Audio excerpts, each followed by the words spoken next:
Olá, tudo bem com você? Uma satisfação estar aqui novamente para conversarmos um pouquinho mais acerca da palavra de Deus. Hoje eu quero abordar um salmo, salmo de número 15. É um salmo que faz parte, obviamente, do saltério de um livro poético, aonde esse saltério ele pode ser abordado de algumas formas. Por exemplo, os salmos, o saltério ele pode ser dividido estruturalmente em 5 livros. Né? O primeiro livro, do Salmo de número 1 ao Salmo de número 41. O segundo livro, do Salmo 42 até o Salmo de número 72. O terceiro livro, do Salmo de número 73 até o Salmo de número 89. O livro 4 do Salmo 90 até o Salmo 106 e o livro 5 do 107 ao 150. Mas também podemos dividir o saltério em classificações, por exemplo, como gênero literário, por exemplo, como aspectos históricos, né, contexto histórico, como, por exemplo, sociocultural, como assuntos, como por assuntos ou por autores. Hoje nós vamos discorrer um pouquinho acerca do Salmo 15, que é um salmo que se encontra ali no conceito sociocultural, dentro dos salmos que são chamados salmos cultuais, tá? E ele também se encontra dentro daquilo que o contexto histórico determina como pré-exílico, exílico ou pós-exílico. Existem algumas divergências de posicionamentos. Nós temos, por exemplo, o Dr. Champlin acreditando que esse salmo de número 15 é um salmo pós-exílico, e o professor Antônio Gusso acreditando que esse salmo seja um salmo pré-exílico. Para que nós estamos falando sobre a posição desse salmo? Porque entendendo um pouco da posição desse salmo, nós podemos compreender o que o salmista quis quando ele escreveu esse salmo. Bom, nós temos aqui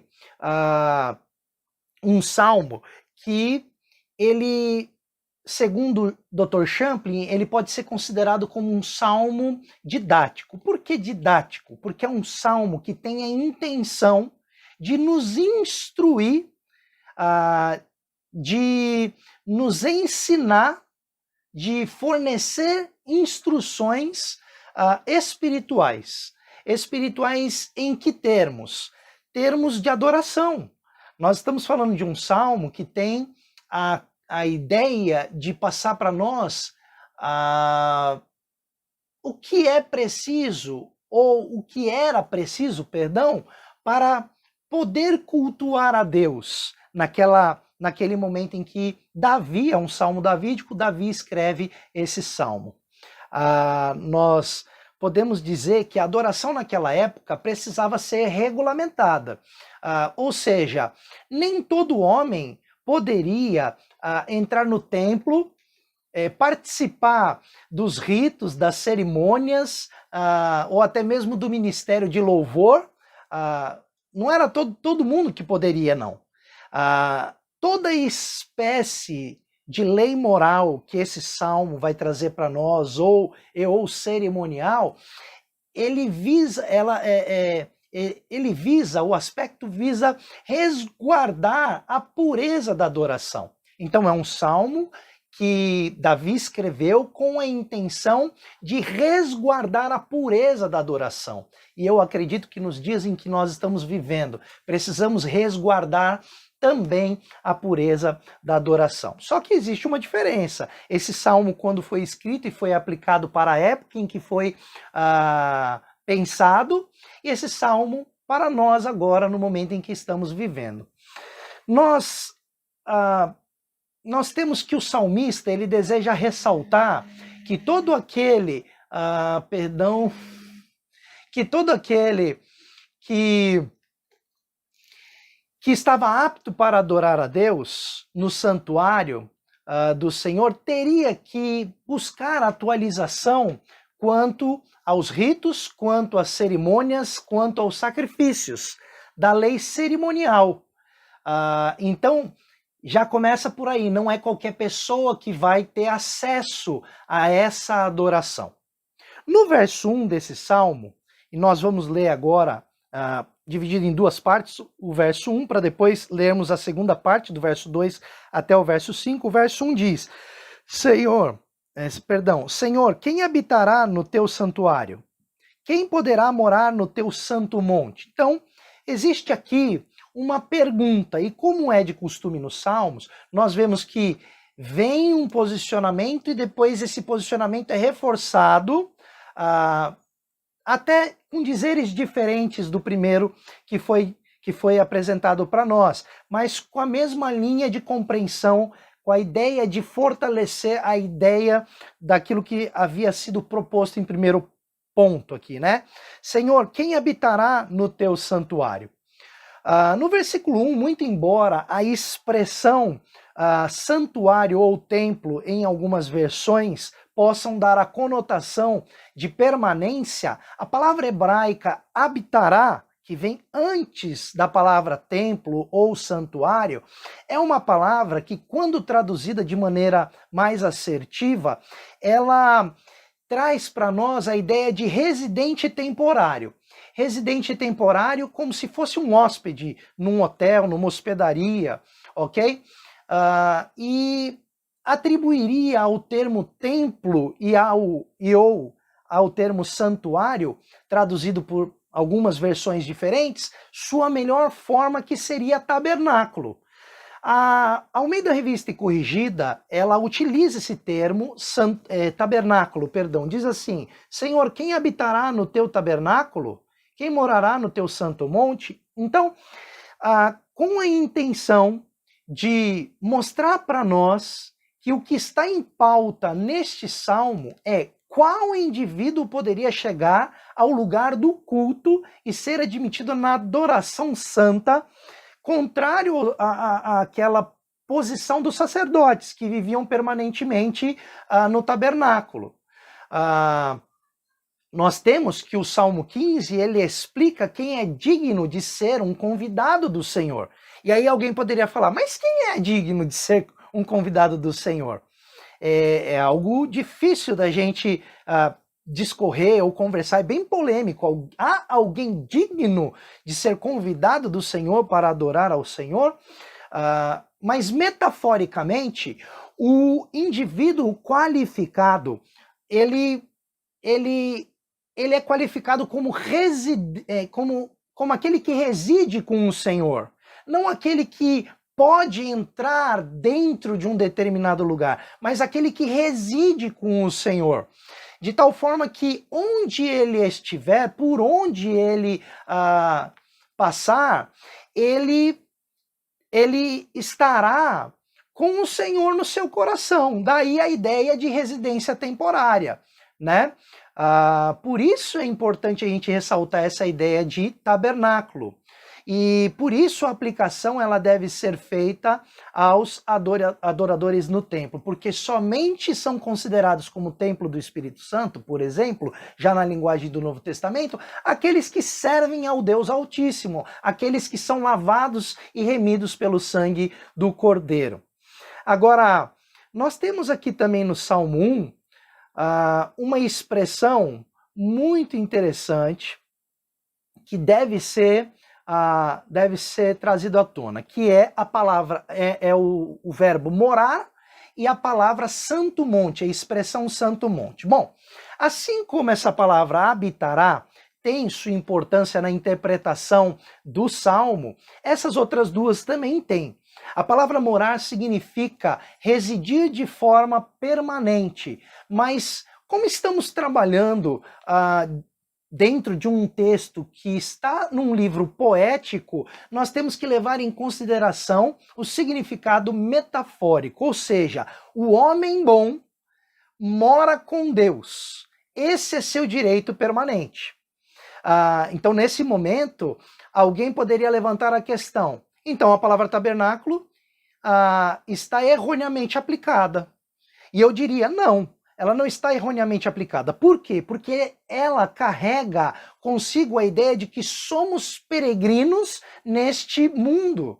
Ou seja, enquanto estiver aqui na terra, o justo adora e permanece no tabernáculo de Deus. Ou melhor, como Paulo afirma lá no Novo Testamento, em 2 Coríntios capítulo 5, verso 1, nosso corpo como sendo casa temporária, ou seja, o tabernáculo.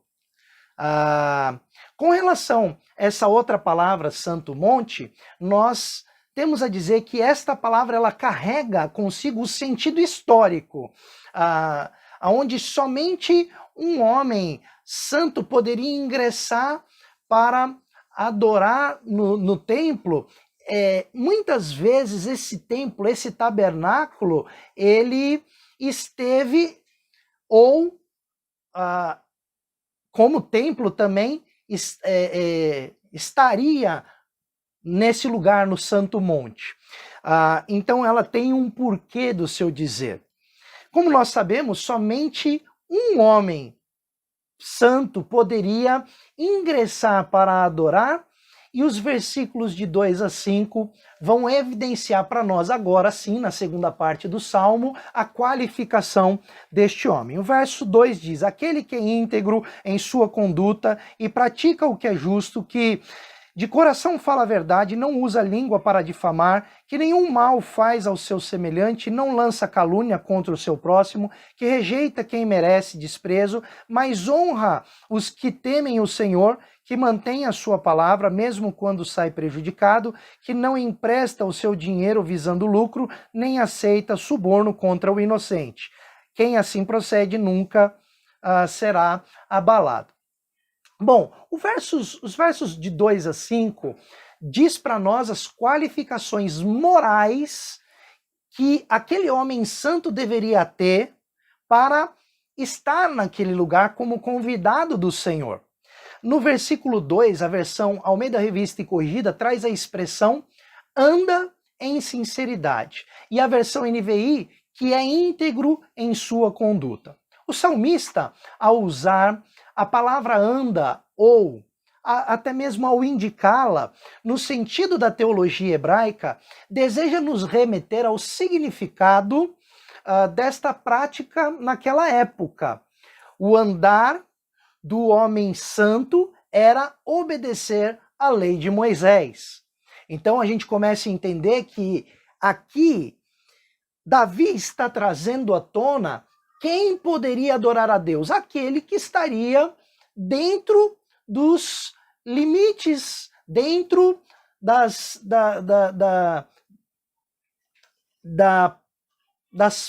periferias, vou dizer periferias, mas dentro desse espaço em que a lei de Moisés agia, né?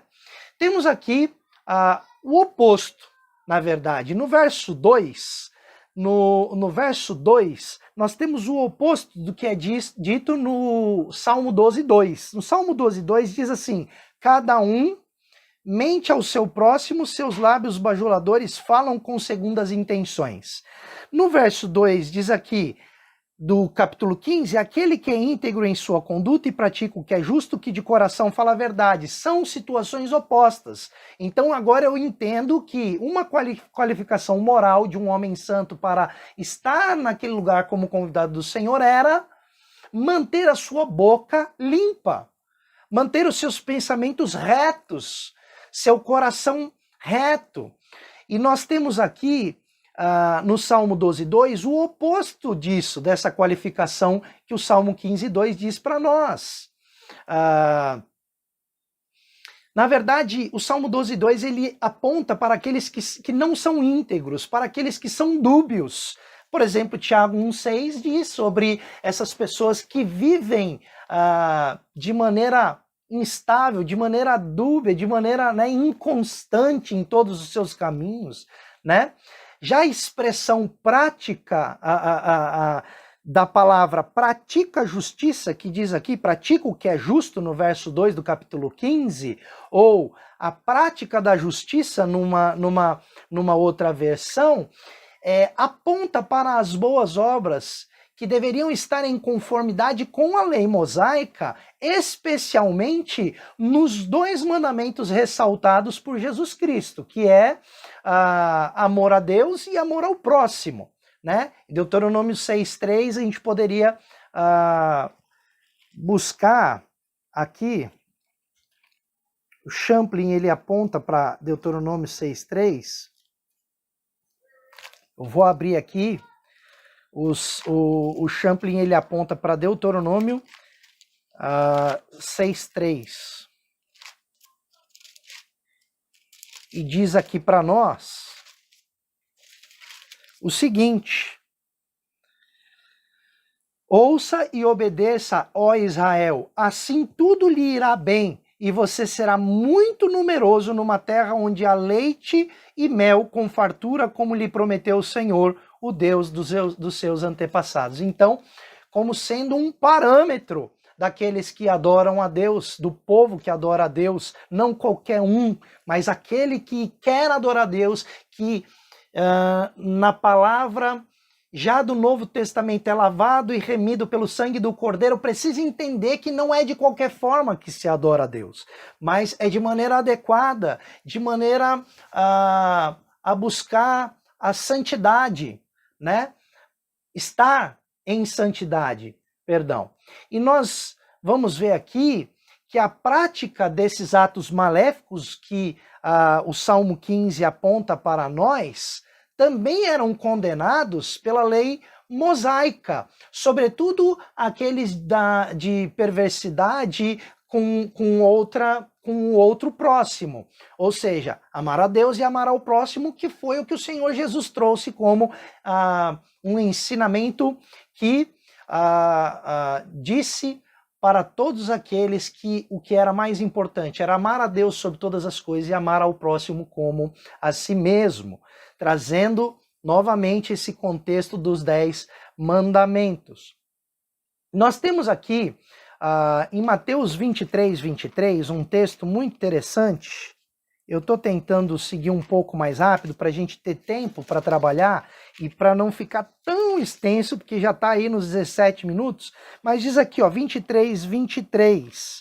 Ele faz aqui: ai de vocês, mestres da lei, e fariseus hipócritas, vocês dão dízimo da hortelã, do endro e do cominho, mas têm negligenciado os preceitos mais importantes da lei, a justiça, a misericórdia e a fidelidade. Vocês devem praticar estas coisas sem omitir aquelas. Então, trazendo novamente a prática das boas obras dentro desse parâmetro, ok? No versículo 3, nós temos aí uma expressão que é aquele que não difama com a sua língua, ou não usa a língua para difamar, depende da versão que você tiver aí. E essa expressão vem reafirmar o que diz o Salmo 5:9. O Salmo 5:9, Salmo 5, verso 9 diz: nos lábios deles não há palavra confiável, suas mentes só tramam destruição, suas gargantas são um túmulo aberto, com suas línguas enganam sutilmente. No Salmo 10:7, nós temos aqui: sua boca está cheia de maldições, mentiras e ameaças, violência e maldade estão em sua língua. Então, esse é o cidadão que não tem a qualificação moral para ser convidado pelo Senhor a estar adorando ao Senhor naquele determinado lugar de adoração que era o tabernáculo. E aí, já apontando para nós a importância da santidade, a importância de se estar num processo de aperfeiçoamento constante, de buscar na palavra esse aperfeiçoamento constante. Então, o homem bom controla a sua língua, e assim como podemos encontrar lá em Tiago, no Novo Testamento, capítulo 3, verso 2, falando coisas boas e evitando as que prejudicam os outros. Lá nós temos uma outra expressão bem forte, Tiago, que é uma carta que poderia ser dita como a carta ética, né? Dos procedimentos éticos. Nós temos aqui, ó, quando colocamos freios na boca dos cavalos, todos tropeçamos de muitas maneiras. Se alguém não tropeça no falar, tal homem é perfeito, sendo capaz sendo também capaz de dominar todo o seu corpo. Então, o que o salmista aponta para nós é essa diferença entre aquele que era convidado do Senhor a estar adorando a Deus e aquele que não poderia estar naquele lugar adorando a Deus. A ideia aqui é um pensamento que o Dr. Champlin escreveu disse-me o Senhor, uma palavra sem afeto lançada contra a vítima que odeias é um dardo abrindo feridas de dores cruéis. A bisbilhotice corta o homem pelas costas. Um ato covarde que não podes retirar ódio no teu coração. Ou inveja levantando a sua horrível cabeça. É um desejo de ver alguém morto. Então, dizendo quão prejudicial é a boca dessas pessoas que não têm essas qualificações que adoram para adorar a Deus. A boca das pessoas que não são lavadas e remidas pelo sangue do Cordeiro, na expressão do Novo Testamento. O salmista usar essa expressão, fazer mal ao seu semelhante, que diz aqui no verso 3, né? Que nenhum mal faz ao seu semelhante, ele quis salientar aí a prática da segunda maior lei da legislação mosaica, o amor ao próximo, e fazer-lhe o bem, né? Mateus 22:39, Romanos 13:8 vai dizer para nós acerca disso. Mateus, se você abrir a sua palavra lá em Mateus, eu quero abrir a palavra de Deus em Mateus, capítulo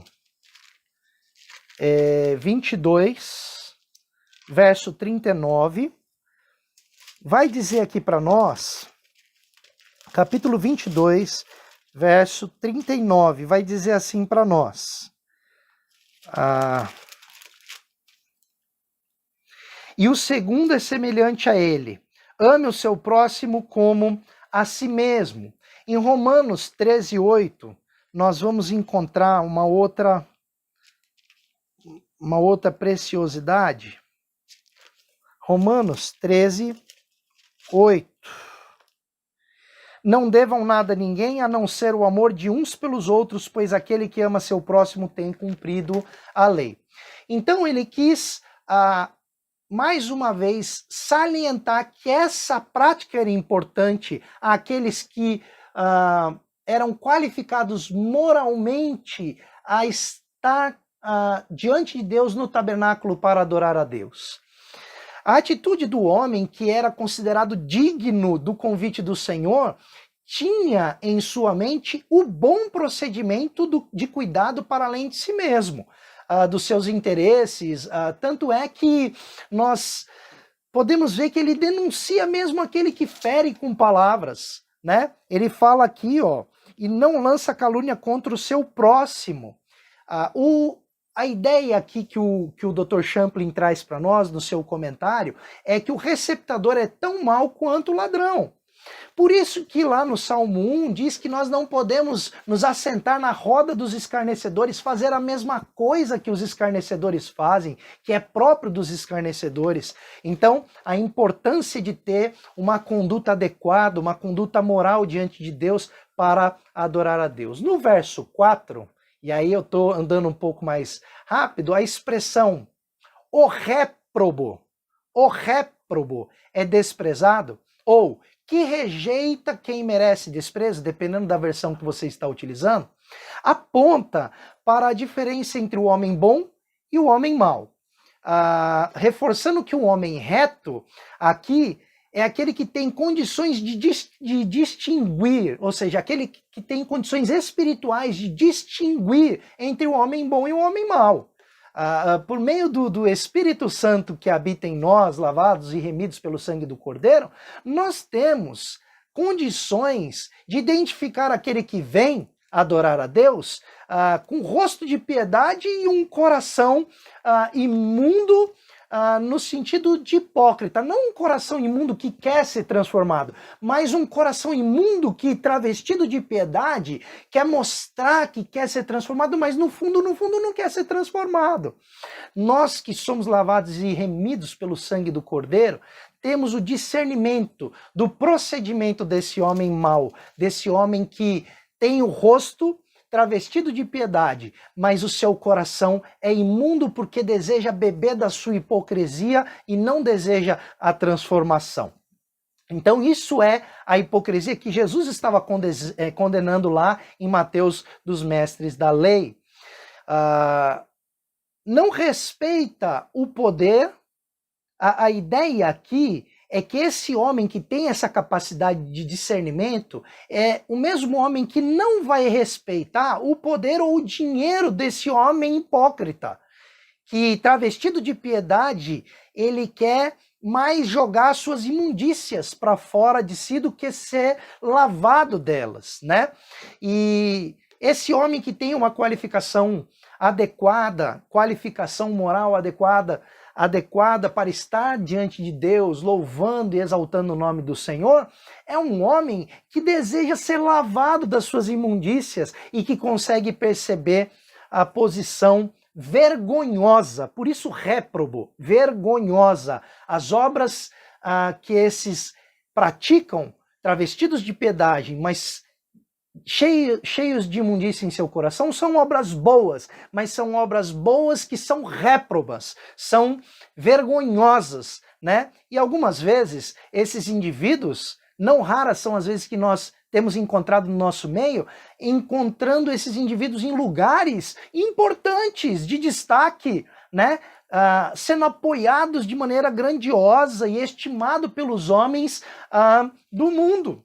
Então, nós precisamos não olhar as aparências, precisamos ter o discernimento do Espírito para compreender as ações que decorrem de um coração lavado das suas imundícias. No entanto, para Deus aqui, esses que são réprobos são abominação, são vergonha. Então não adianta vir, eu fiz coisa boa, mas fez coisa boa como? Não importa os meios, e sim os fins. Não, os meios também importam. De que maneira essas pessoas estão fazendo obras boas, né? E a gente tem descoberto tanta coisa suja nos dias de hoje, principalmente nos tempos de pandemia, né? Muitos governadores, muitos políticos caindo por terem utilizado em benefício próprio valores que eram para ser destinados para a preservação da saúde da população. Que coisa mais vergonhosa, réproba, né? E aí nós encontramos aqui no verso 5, aqui que não empresta o seu dinheiro visando lucro, nem aceita suborno contra o inocente. Aqui nós temos, meus amados irmãos, uma pessoa que se preocupa em não danificar o seu próximo. Porque assim, um hebreu, ele não podia emprestar dinheiro a um irmão hebreu e esperar juros de empréstimo, sabe? Alguns intérpretes até consideram que era permitido praticar a usura nos empréstimos a dinheiro em negócios normais, mas não no caso de um homem necessitado.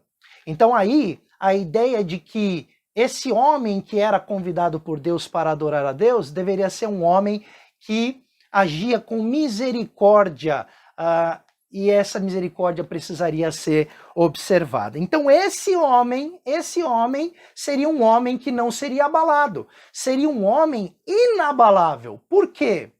Porque ele é um homem que não se deixaria ser subornado. Ele também, ele é um homem que se preocupa com as pessoas, se preocupa com os mais frágeis, né?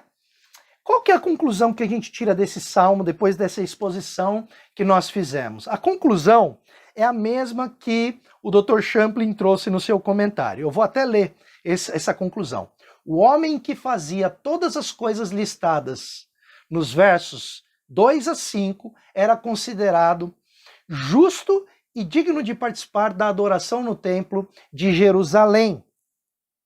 Ele não podia ser arrastado para fora de suas convicções interiores e de sua integridade. Por isso, meus amados irmãos, que esse homem seria um homem inabalável, um homem que ninguém poderia tirar do seu legítimo lugar de adoração, o templo.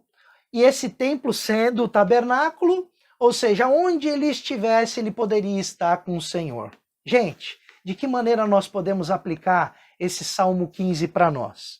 Ele é um salmo que preserva, sim, o caráter moral da lei de Deus e enaltece a conduta daqueles que servem ao Senhor.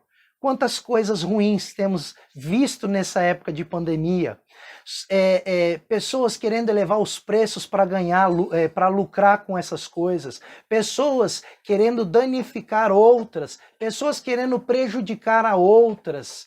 Então a gente precisa buscar a Deus e ter essa mesma postura desse homem íntegro que era qualificado para adorar a Deus. Ele é abençoado com segurança e resistirá a qualquer assalto, pois é inabalável como uma rocha, assim como nós encontramos lá em Mateus 7, 24, 25. Aonde você tem construído a sua casa? Você tem construído a sua casa na areia? Ou você tem construído a sua casa sobre a rocha? Sobre os valores e princípios que não são negociáveis, sobre valores e princípios que trazem saúde para você e para mim.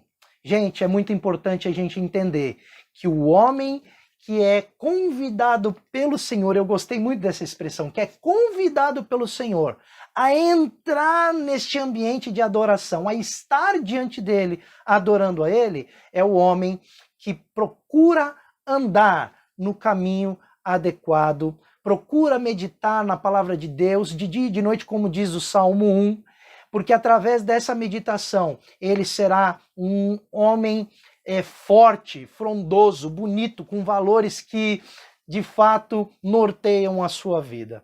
Olha só, muito obrigado pela sua atenção, muito obrigado pelo seu tempo, e o meu desejo é que Deus nos abençoe com a exposição dessa palavra, que foi trazida neste momento para nós, por meio da graça e da misericórdia do nosso Deus. Fique com Deus, um forte abraço e até a próxima.